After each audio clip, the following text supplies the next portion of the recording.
افسوس خبره داده چې کله زنانه په کورونو کې اوسېږي نو ډېر خیرین خیرین به ګرځي ښه د انسان د نارینه او د ښځینه اندام عورته یوازې د هغې تصدیق او تکذیب کوي نور زنا خو اول نه شروع وي نظر چې غلط استعمال شي یعنې پردو ښځو ته وکتلی شي نو د شیطان بیا په دې نظر کې تمه پیدا شي چې اوس به دا نظر ورخښ کړي اوس به دا نظر ورخښ کړي اوس به نظر ورخښ کړي او د نفس زنا دا ده چې نور خلک په خیالونو کې ګرځي او تمناګانې کوي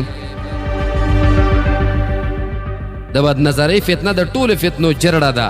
همدې نه شروع کیږي نو خپل نظر هغه په حفاظت کې وساتئ